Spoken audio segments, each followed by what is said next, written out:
जय सेवा। नमस्ते दोस्तों, मैं ब्रजेश कुमार सिंह।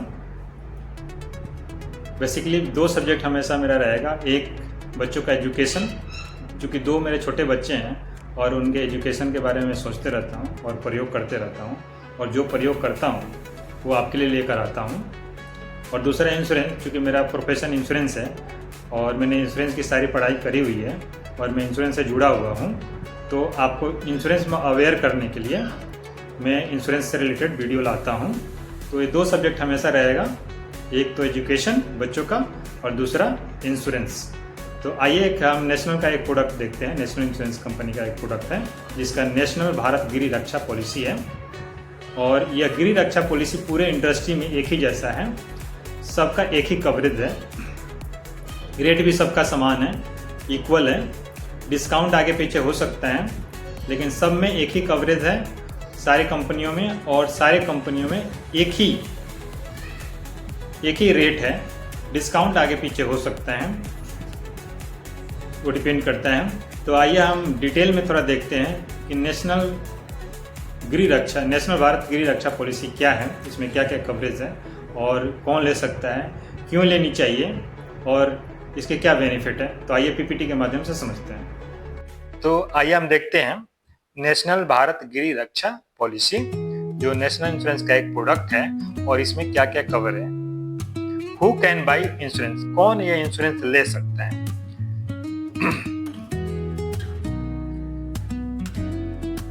एक तो होम ओनर ले सकता है जिसका घर है और खुद ही उसमें रह रहा है, तो वो अपने बिल्डिंग का और उसमें जो भी सामान है, कंटेंट है, फर्नीचर फिक्सर है, उसका ले सकता है। एक टेनेंट्स ले सकता है जो रेंट पे रह रहा है, तो अपने सिर्फ कंटेंट का, हाउस होल्ड आइटम का ले सकता है। तीसरा लैंडलॉर्ड, जो मकान मालिक ने अपने घर को किराए पे लगा रखा है, घर को किराए पे लगा रखा है, तो अपने सिर्फ बिल्डिंग का ले सकता है, हाउस होल्ड आइटम का नहीं ले सकता है।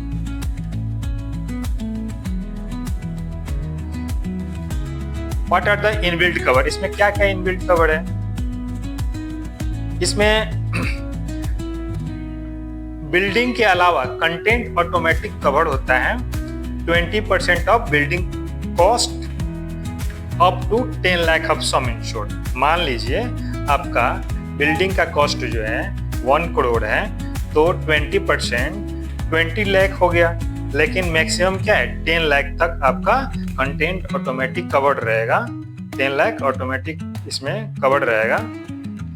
तो इसके अलावा भी अगर लेना चाहते हैं तो इसमें कवर हो जाता है, आप उसको एड ऑन करके कर सकते हैं। लेकिन जो 10 लाख तक है वो ऑटोमेटिक कवर रहता है, इसमें कोई उसका अलग से प्रीमियम नहीं देना पड़ता है।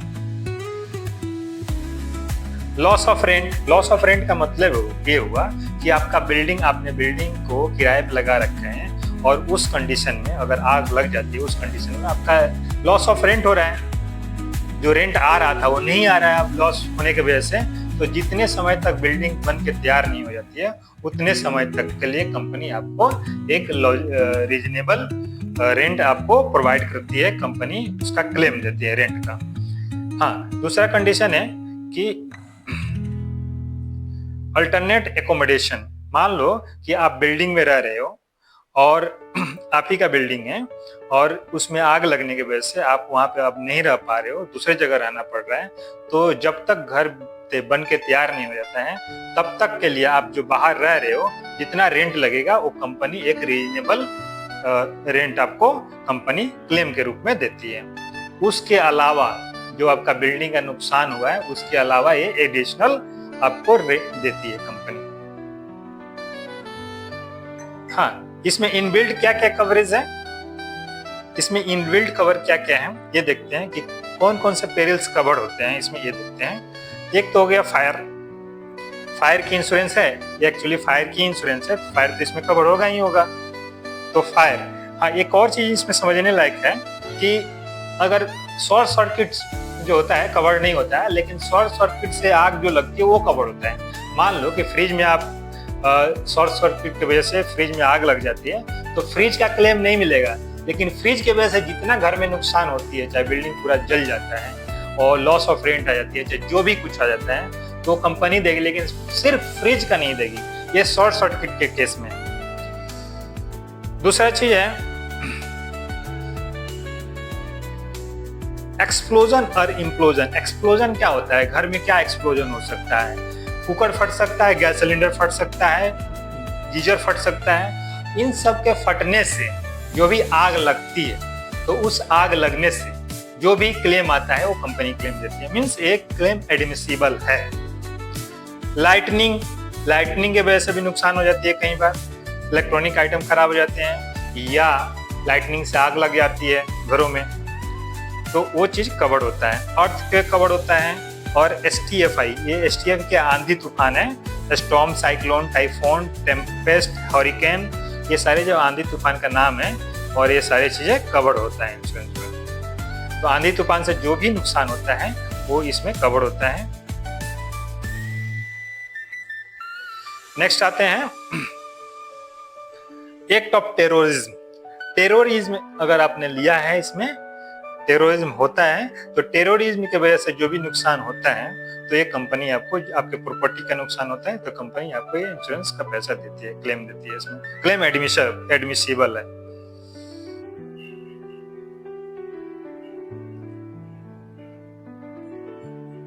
हाँ, अब आते हैं लैंड मूवमेंट।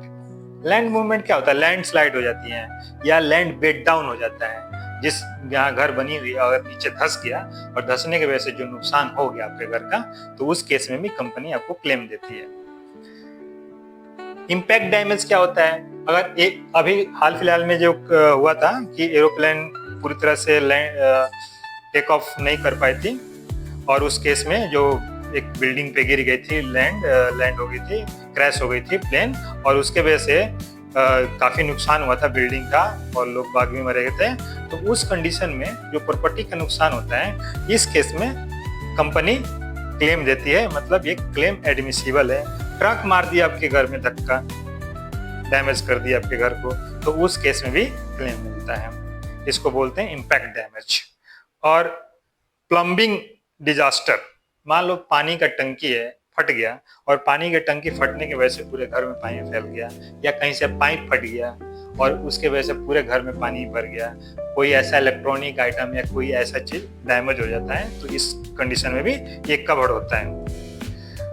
स्प्रिंकलर, ये का एक एक्सीडेंटल लीकेज हो जाता है। स्प्रिंकलर होता है आग बुझाने के लिए, और एकाएक यह एक्सीडेंटल लीकेज हो जाता है। लीकेज होने की वजह से कई आइटम घर में, इलेक्ट्रॉनिक आइटम होते हैं, घर में आग भी लग सकता है, कुछ ऐसे इलेक्ट्रॉनिक आइटम में पानी पड़ने की वजह से, तो यह रिस्क भी कवर करता है, यह क्लेम एडमिसिबल होता है।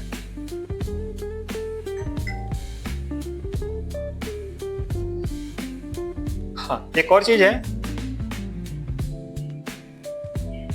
पोस्ट पेरिल थेफ्ट, मींस आग लगने के बाद अगर 7 दिन तक घर में सामान इधर उधर फैला हुआ है, कुछ आग लग गया, कुछ बचा हुआ सामान है, तो लोग बाग उठा के ले जा रहे हैं, चोरी कर ले रहे हैं, तो वो 7 दिन तक जो सामान चोरी हो जाती है आपके घर से, तो वो रिस्क कवर होता है, अपने क्लेम एडमिसिबल है।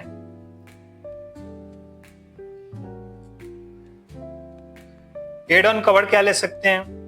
पर्सनल एक्सीडेंट, ऑनर और owner spouse 5 lakh sum insured तक डेथ कवर करता है। मीन्स अगर ऑनर का या उसमें जो स्पाउस है, ऑनर के स्पाउस का अगर डेथ हो जाता है आग लगने से, तो उसमें 5-5 लाख रुपया सम इंश्योर्ड मिल जाता है, क्लेम मिल जाता है।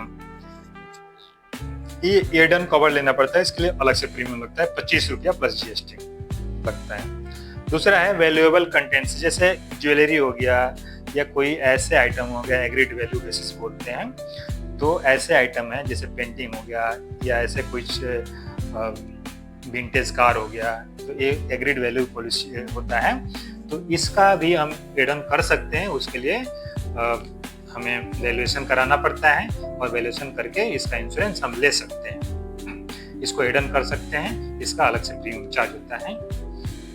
हाँ, एक और चीज बताना चाह रहा था कि 10 साल का पॉलिसी लेना सबसे बेनिफिशियल होता है, लॉन्ग टर्म पॉलिसी लेना बेनिफिशियल होता है। क्यों? अगर आपने एक घर का इंश्योरेंस कराया जिसका कंस्ट्रक्शन कॉस्ट मान लो कि आज है 1 करोड़, और 1 साल के बाद हर एक साल क्या होता है, लॉन्ग टर्म में 10% सम इंश्योर्ड बढ़ते जाता है, प्रीमियम आपका वही रहता है। हालांकि लॉन्ग टर्म लेंगे तो प्रीमियम में डिस्काउंट भी मिलता है और साथ में सम इंश्योर्ड 10% बढ़ते जाता है। मान लो कि आपने 10 साल का पॉलिसी ले लिया तो हर एक साल 10% बढ़ के ये सम इंश्योर्ड डबल हो जाता है। मान लो कि आपने 1 करोड़ का सम इंश्योर्ड शुरू में लिया है और 10वें साल में क्लेम आ जाता है, तो इस कंडीशन में आपको 2 करोड़ का क्लेम मिलेगा। मीन्स उस समय घर का जो वैल्यू होगा वो 2 करोड़ का हो जाएगा। तो सेम प्रीमियम में, कम प्रीमियम में आपका डबल सम इंश्योर्ड का बेनिफिट मिलता है। तो इसलिए जब भी लें तो ये 10 ईयर का ही पॉलिसी लें, इससे कम का न। हाँ, दूसरा आ गया